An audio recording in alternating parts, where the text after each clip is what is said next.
Bonjour, notre intervention est intitulée Pour le cœur combattant de la laïcité. De 1939 à 2004, Pour le cœur a souvent pris position sur la laïcité. Ce texte analyse trois aspects. D'abord, sa démarche, une approche de philosophie politique. Ensuite, son rôle comme président de la Fédération protestante de l'enseignement. Enfin, son positionnement face au débat laïcité et islam, notamment la question de foulard à l'école en 1900. En 2009, la mission parlementaire sur la voile intégrale oppose une laïcité juridique et une laïcité philosophique. La première serait molle et la seconde stricte. Très souvent, on retrouve une telle distinction dans le milieu intellectuel.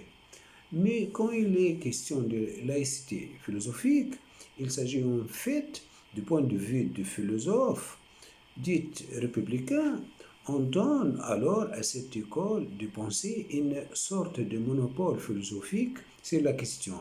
Avec pour cœur, on perçoit pourtant une toute autre réflexion philosophique sur la laïcité.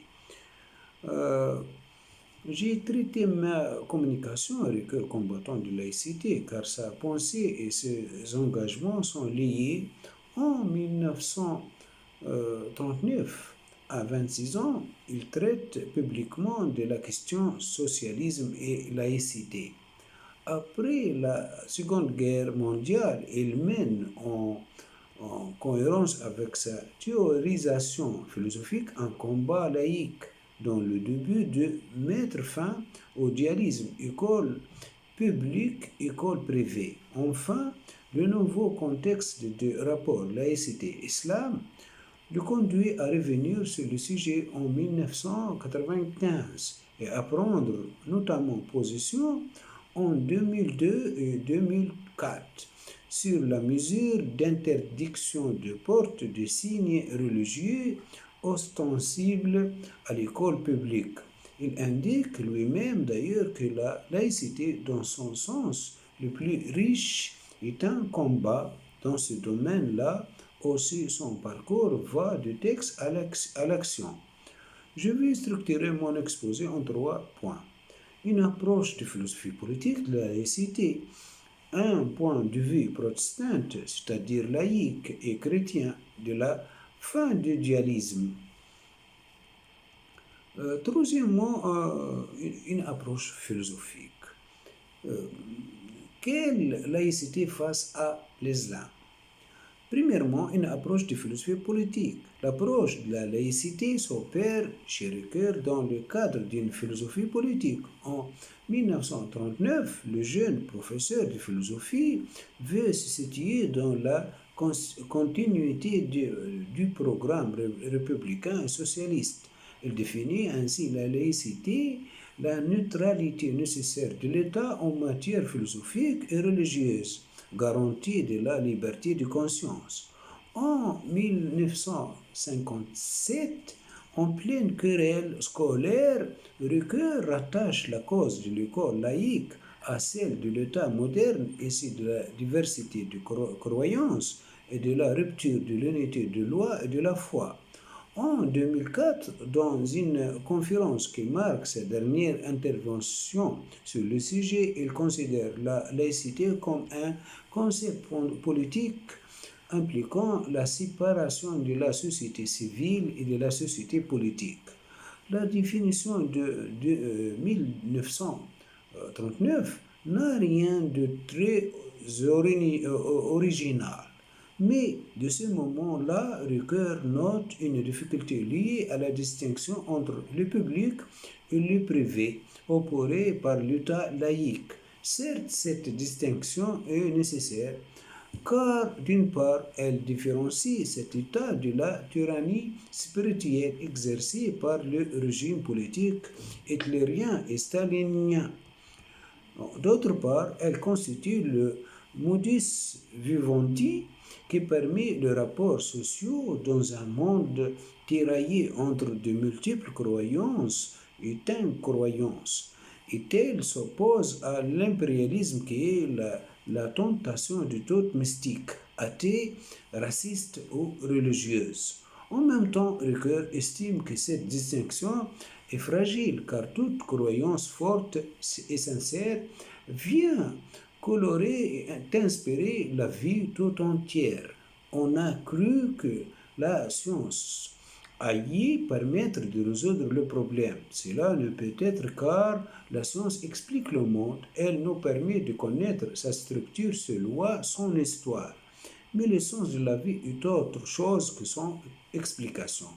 Il se produit donc une délimitation entre le scientifique et le religieux qui n'est pas achevée quant aux sciences de l'homme, mais que le XXe siècle va permettre de préciser. Ricoeur distingue alors deux laïcités en prenant l'exemple de la morale laïque. La laïcité libérale officielle, depuis Gilles Ferry, donne un enseignement moral concret qui ne veut pas être une philosophie complète et s'abstient sur le problème qui divisait les hommes et la laïcité dogmatique de certains militants laïcs qui se manifeste par la volonté de donner à l'enfant un système moral complet. Après la Seconde Guerre mondiale, la question laïque se focalise sur la liberté de l'enseignement, l'octroi de subventions publiques à l'école privée. Ce problème comporte une dimension anthropologique qui induit la mise en œuvre d'une pédagogie, dimension que Ricoeur synthétise par l'interrogation comment respecter l'enfant. Mais cette dimension est seconde chez lui. Le problème lui semble d'abord politique. Quelle instance possède le droit d'éduquer, de former les humains en devenir que sont les enfants? Cette question reçoit traditionnellement deux réponses. La France catholique soutient que l'éducation est le droit naturel de père de famille, qui délègue en partie ce droit à des spécialistes. La France laïque, deuxièmement, la France laïque affirme le pouvoir de l'État en la matière. Il est le grand éducateur, voire l'émancipateur. Ricoeur se situe dialectiquement dans le champ laïque et dans le dépassement de représentation de deux France. Il se situe sans ambiguïté dans le camp laïque et recuse le préjugé d'un prétendu droit naturel de la famille. L'école consiste en un aspect d'un milieu culturel qui enveloppe la famille. Depuis, dans la conception catholique, se profile à travers la mise en avant de pater familias, ce que Ricoeur nomme la prétention d'une synthèse cléricale. Celle-ci fait dépendre la culture d'une conception historique de l'unité de vrai qu'elle veut contrôler autoritairement par un corps de prêtres.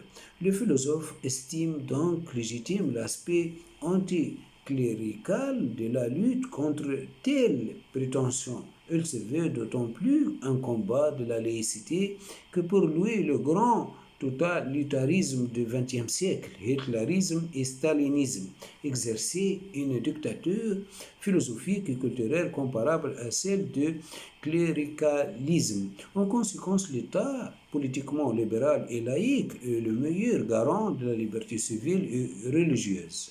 Cependant, en lien avec ce refus de totalitarisme, Ricoeur prend ses distances avec l'idée de l'État éducateur, possédant tout le droit sur l'enfant. Et sa perspective dépasse l'antagonisme de deux France. En effet, ce n'est pas l'État, mais la cité qui est le porteur véritable de la culture. Tout comme celle de Ferry et de Briand, la laïcité de Ricoeur n'est pas jacobine. L'esprit français, selon lui, a du mal à opérer la distinction entre l'État et la nation. L'histoire française explique cette difficulté. L'État a, de siècles durant, combattu la féodalité. C'est aussi cette féodalité religieuse qui cléricalisme.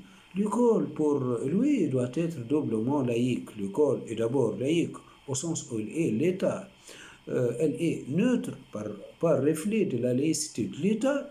Cet aspect juridique est fondamental car il représente le contrat implicite ou tacite de l'école publique avec tous ses usagers et tous ses fonctionnaires. Mais pour être vivante, l'école doit pouvoir aussi exprimer la tradition culturelle vivante de la nation.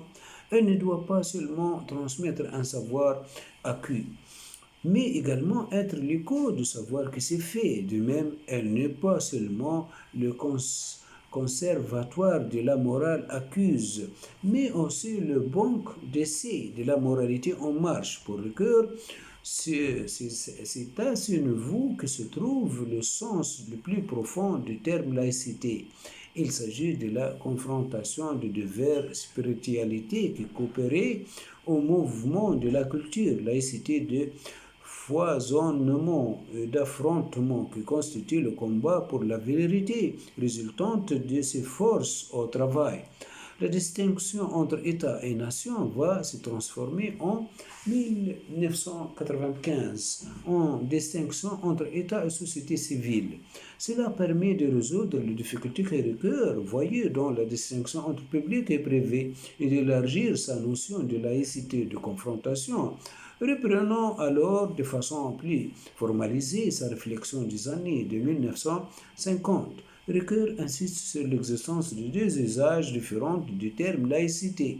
Le premier concerne la laïcité de l'État. Celui-ci se situe dans un agnosticisme institutionnel, ce qui n'implique ni de l'ignorance à l'égard de religion, ni une absence de gestion nationale du culte, puisqu'il garantit leur libre exercice. C'est une laïcité d'abstention, de neutralité.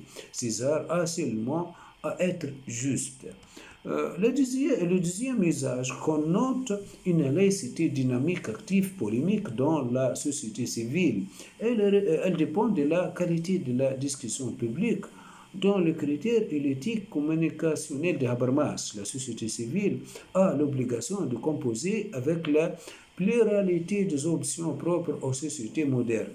Ricoeur reprend à son compte des catégories de Jean Rawls. Une société pluraliste repose non seulement sur le consensus par recoupement, mais aussi sur un désaccord raisonnable, c'est-à-dire l'acception du fait qu'il existe différentes non solubles, où il doit y avoir reconnaissance de la dignité et du respect du point de vue opposé, de la plausibilité des arguments invoqués de part et de l'autre. Il s'agit là d'une laïcité de confrontation.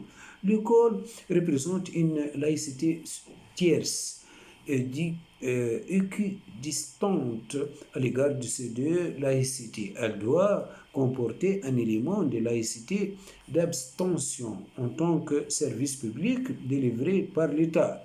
Cependant, la société civile, l'investie de la fonction éducative, l'école doit alors intégrer deux aspects. D'abord, un élément d'information sur le patrimoine culturel, lequel comporte, outre l'héritage grec, les sources juives et chrétiennes. Ensuite, une éducation à la discussion où les élèves entendraient des argumentations contraires conduites par des gens compétents.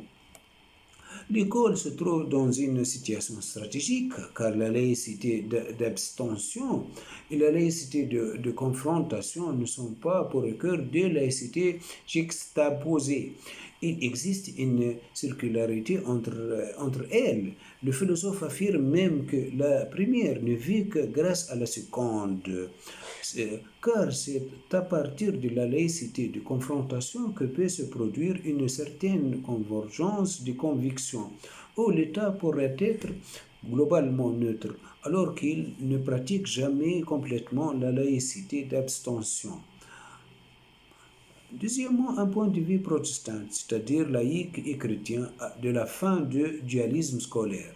Si la conception de la laïcité scolaire qu'affectée pour le cœur dépend d'une théorie des rapports État-nation, société civile, et non des représentations théologiques, elles n'ont pas moins lié à un engagement protestant où le philosophe se veut indissolublement laïque et chrétien. En 1988, à 35 ans, Ricoeur devient le premier président de la Fédération protestante de l'enseignement, association qui s'est créée à ce moment-là. Il garde cette responsabilité jusqu'au 1960, c'est-à-dire jusqu'à l'adoption de la loi Després, qui marque l'échec des propositions de paix scolaires effectuées notamment dans le cadre de cette fédération. Ricoeur se veut donc le représentant d'une réflexion collective, fond commun, affirme-t-il, issu d'une discussion amicale dans le mouvement. Il s'agit d'une optique qui peut rassembler les enseignants protestants dans leur diversité. Nous, protestantes, déclare-t-il, communauté minoritaire de la nation, nous ne subissons pas la laïcité comme un mauvais destin, mais nous adaptons comme une condition expresse de notre liberté de pensée et de religion. Dans le protestantisme, ajoute-t-il, la défense de la laïcité se conjugue avec la vigilance républicaine. Ricoeur rappelle le rôle historique des protestants français qui ont contribué à fonder l'école laïque. Il cède même quelque peu à la légende dorée protestante en affirmant qu'au moment de la laïcisation de l'école publique, les protestants auraient sacrifié à l'État l'ensemble des écoles confessionnelles qu'ils dirigeaient. La réalité historique est plus complexe, mais peu importe. Les propos de Ricoeur sont contemporains de l'insistance sur le protestantisme, religion laïque de l'historien Émile Léonard. Mais si le protestantisme se veut laïque, il est fondamentalement une forme de christianisme. Et donc, l'option protestante pour l'école publique signifie le choix d'un certain type de présence chrétienne au monde profane.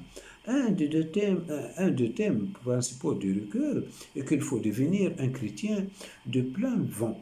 Et il déclare alors très clairement: promouvoir la laïcité, c'est d'abord pour le chrétien travailler au bien commun de la cité tel qu'il est. C'est ensuite accéder à un christianisme plus authentique, plus risqué, plus mêlé aux hommes et aux valeurs des hommes de ce temps. Ce christianisme ne peut être que contestataire face aux aspects proprement romains du catholicisme, qui se sont aggravés, selon lui, depuis la crise du XIXe siècle en matière de laïcité. Être protestant aujourd'hui, affirme-t-il avec force, c'est répéter l'acte de rupture de la réforme. Et le président de la Fédération protestante de l'enseignement décline 4 ruptures. Il s'agit d'abord d'une rupture face au problème d'autorité posé par le magistère romain, intégrisme du gouvernement qui se relie logiquement à un intégrisme doctrinal. Deuxièmement, elle doit avoir ensuite une rupture face à ce second intégrisme. La doctrine protestante du salut par la foi seule donne la liberté en matière de sciences, d'art, de politique et de philosophie.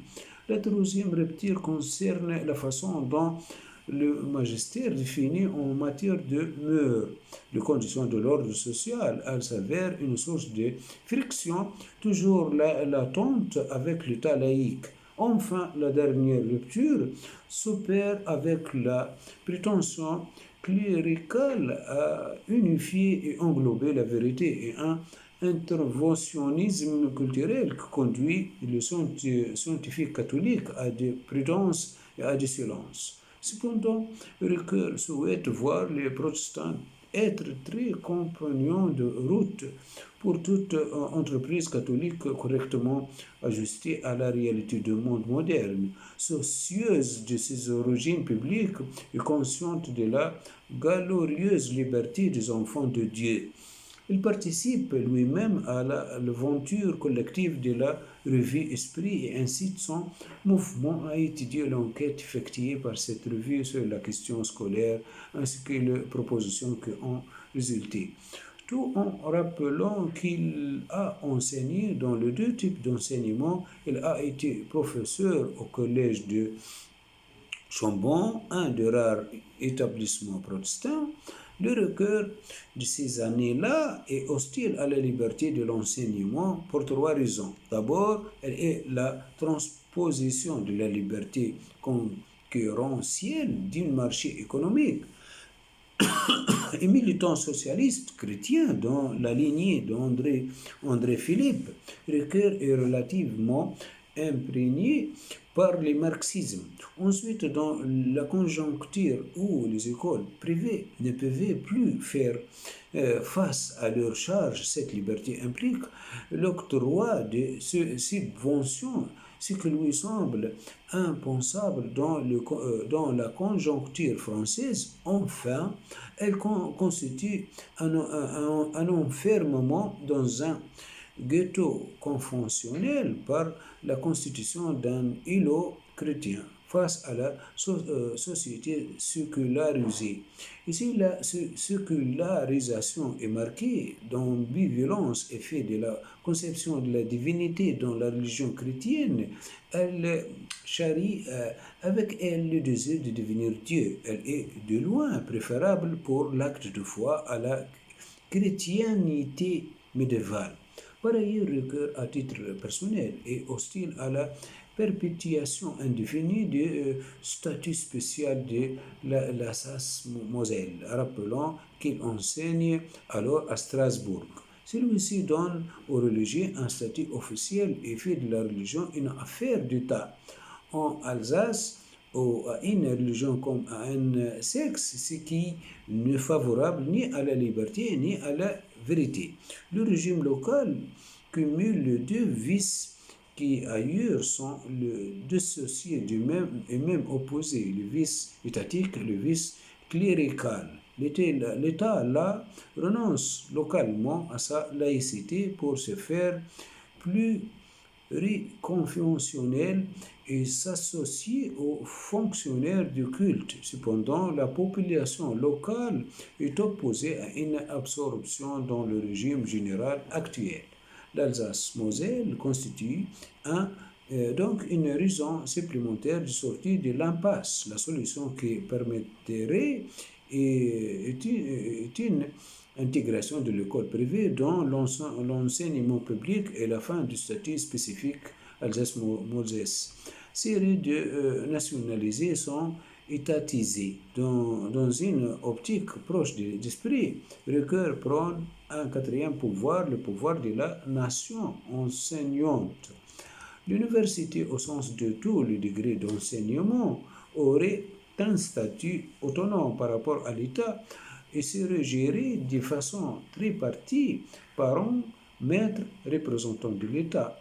L'État garderait une part importante de la responsabilité scolaire, mais il partagerait la gestion de l'institution scolaire avec les consommateurs, les familles dont le point de vue doit être légitimement représenté est avec le producteur, les enseignants, dont la diversité spirituelle, la profondeur de conviction, la capacité de compréhension mutuelle est le véritable gage de la neutralité scolaire.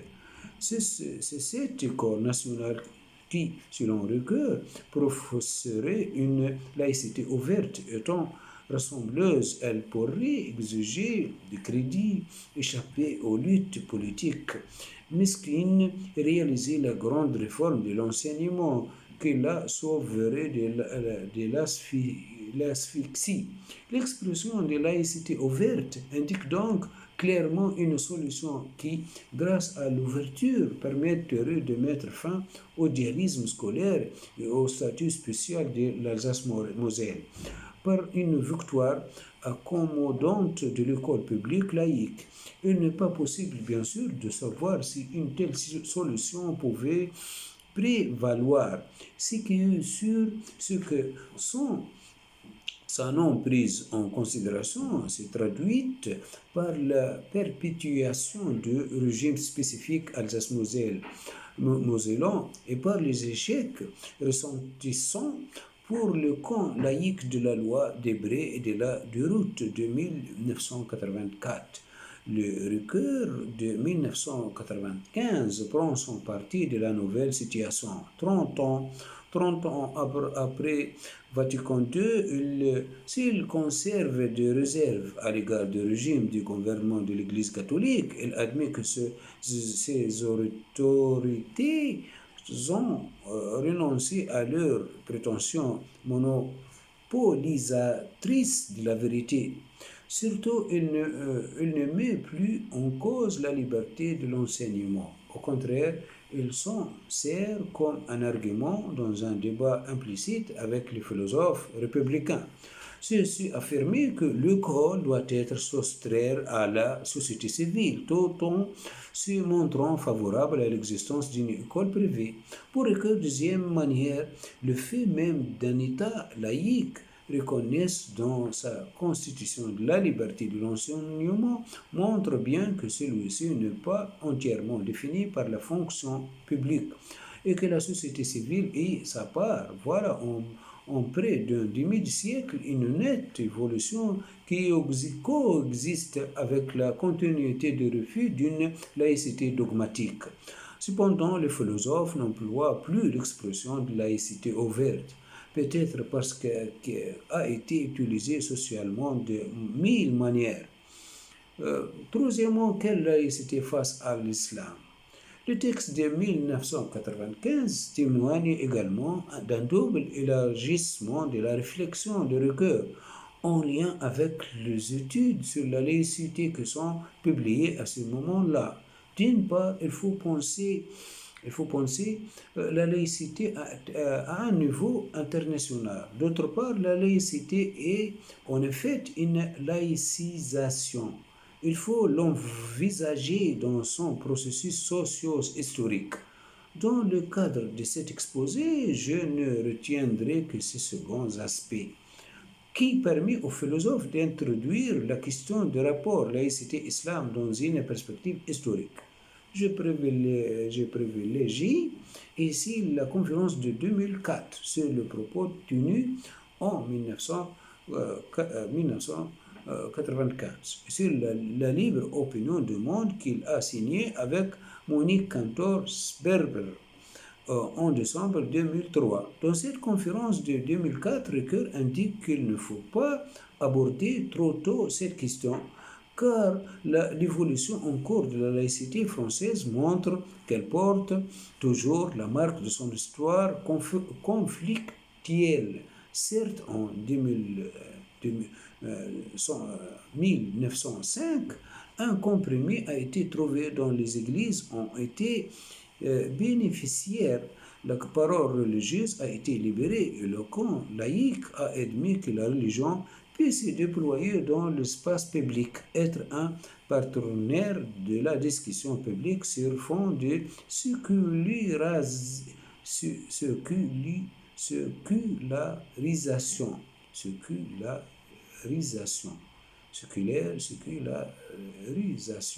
Grâce à un tel compromis, la laïcité pouvait devenir le lieu d'une réalisation de valeurs de la théologie républicaine, liberté, égalité, fraternité. Cette dernière valeur étant le point faible, car la laïcité est restée marquée par pragmatique de la conflictualité. Il s'agit essentiellement de la question de l'État. L'histoire du conflit sur la laïcité est étroitement liée à une histoire de la souveraineté. Il n'existe pas en France de dialectique originaire entre unité et pluralité à la racine de la souveraineté. Autrement dit, déclarer que la France a choisi Rousseau plutôt que Montesquieu. Et le compromis de 1905 avec les trois religions alors existantes en France C'est effectué sur la base de l'adhésion citoyenne supérieure aux appartenances, aux identités différentielles selon Ricoeur ces derniers temps. Le développement de plusieurs pays de multiculturalisme qui ne concerne pas seulement l'islam a induit en France l'anticommunautarisme et provoqué un réveil militant qui tend à faire de camp laïque une quatrième religion, en plus, en plus de trois présentes dans le compromis de 1905. Cette militance réveillée se traduit par une équivoque sur l'usage du terme laïcité. Deux sens sont confondus, ce que rend d'ailleurs le terme intraduisible dans d'autres langues, l'adhésion à une vivre ensemble dans le cadre État-nation-citoyenneté. Les partis militants des laïcs. Cette confusion tend à faire disparaître la laïcité de confrontation propre à l'espace public au profit d'une extension de la seule laïcité d'abstention. C'est à partir de ce cadre théorique que Ricoeur envisage la loi qui va interdire le signe religieux ostensible à l'école publique. Au niveau de la laïcité de l'État, on demande à l'islam de ratifier le code de 1905, dont il n'a pas été un des protagonistes. La priorité de l'adhésion citoyenne sur l'identité d'appartenance. Faut-il agir de même pour l'école? Reprenons sa perspective de l'école comme lien entre la société politique et la société civile. Les philosophes estiment que l'État doit exiger des enseignants une laïcité d'abstention qui exige une subordination de l'identité, mais il doit aussi admettre que les élèves apportés dans l'institution scolaire sur les identités d'appartenance. Faire prévaloir une dominante laïque sur un pacte laïque dont l'enjeu est l'intégration à la citoyenneté sans porter atteinte aux identités conduit à une carence de laïcité de confrontation. Il ne faut pas mettre parmi les conditions d'entrée, c'est que le but, l'émancipation de son appartenance et de son origine. C'est à l'école d'arriver à traiter comme expression ce qui se donne comme provocation. Il n'y a pas de véritable dissensus au niveau du principe, mais une critique. Le but, l'éducation à l'identité citoyenne par l'école n'est pas servie par le moyen utilisé car le repli sur le principe évacue le critère consciencialiste. Deux brèves remarques pour conclure. Une Une laïcité philosophique de combat est présente dans l'œuvre de Paul Ricoeur. Elle permet de s'affranchir du cliché de laïcité dure et de laïcité molle.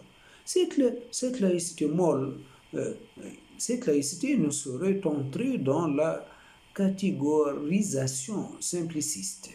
Elle n'est pas dure en ce qu'elle a, tel Aristide Briand en 1905 pour le rapport État-Église, le souci de terminer le conflit scolaire par une laïcité qui fasse droit à certaines préoccupations de l'autre France et que, sur les questions de signes religieux, la loi de 2004 n'est pas approuvée. Mais elle n'est pas molle non plus sur la question scolaire. Elle propose une solution beaucoup plus favorable au camp laïque que celle qui a finalement prévalu en 1984 et après avec la pérennisation de la loi Debré par la gauche au pouvoir et assigne à l'école une mission d'éducation à la citoyenneté. Il s'agit d'une représentation de la laïcité qui possède une forte cohérence interne. La meilleure preuve est qu'elle permet de penser à la fois le problème du dualisme scolaire et celui du signe religieux à l'école. Bien sûr, on peut débattre de la théorie de laïcité élaborée par Ricoeur et ses options.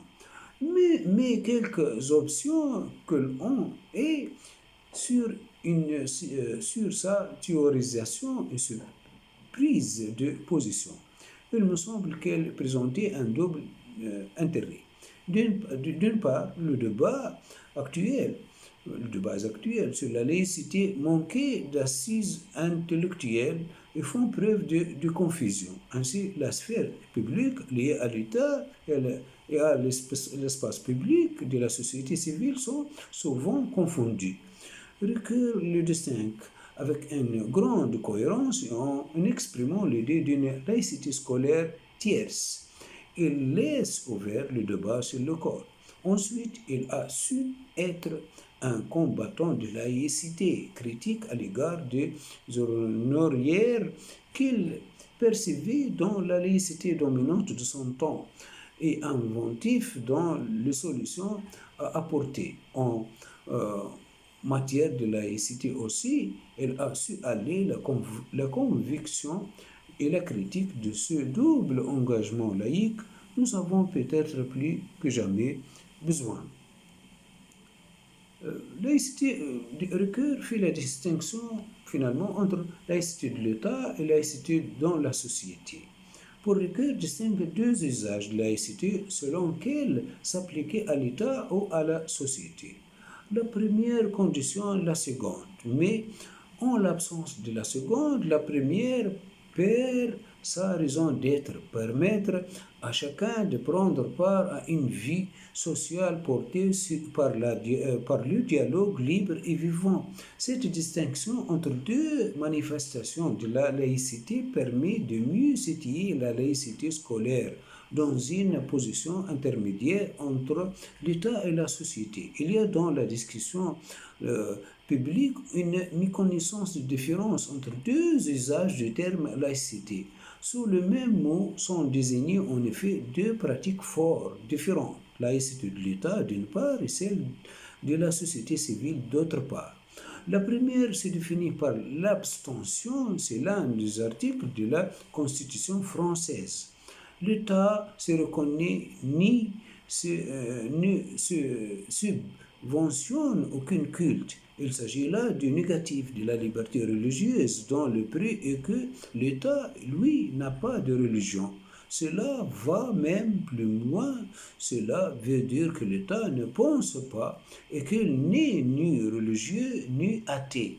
On est en présence d'un agnosticisme institutionnel.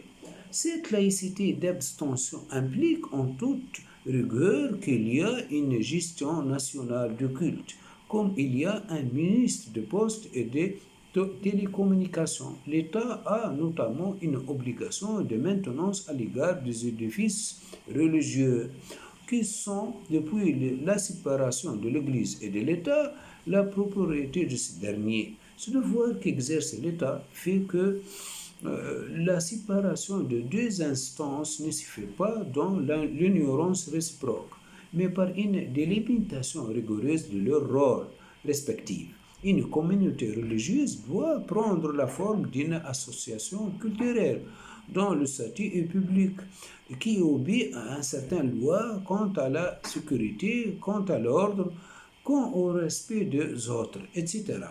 De l'autre côté, il existe une laïcité dynamique, active, polémique, dont l'esprit est lié à celui de discussion publique.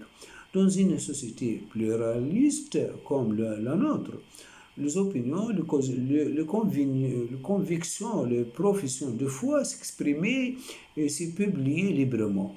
Ici, la laïcité me paraît être définie par la qualité de la discussion publique, c'est-à-dire par la reconnaissance mutuelle du droit de s'exprimer, mais plus encore par l'acceptabilité des arguments de l'autre.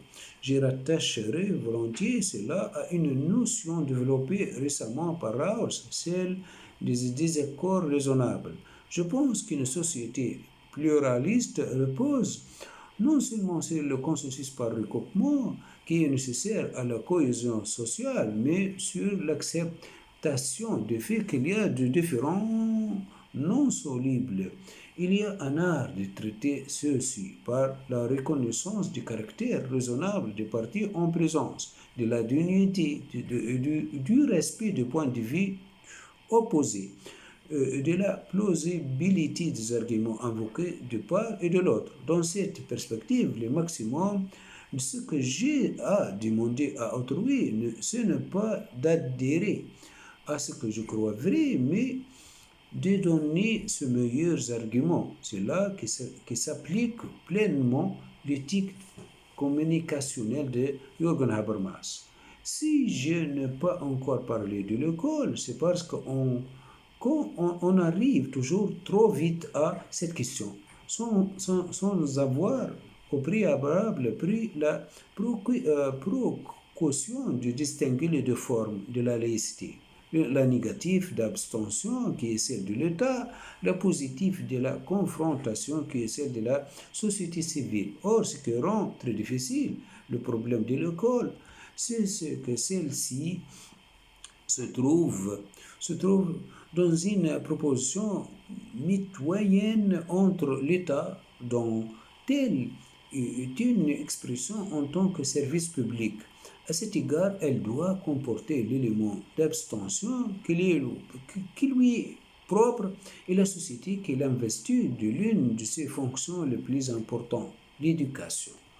Je cite pour que la critique et la convention entretient avec François Azovi et Marc Delaunay, édition Hachette, pluriel, 1995, page 194-195. Voilà, notre intervention est terminée. Merci bien de votre attention. Au revoir.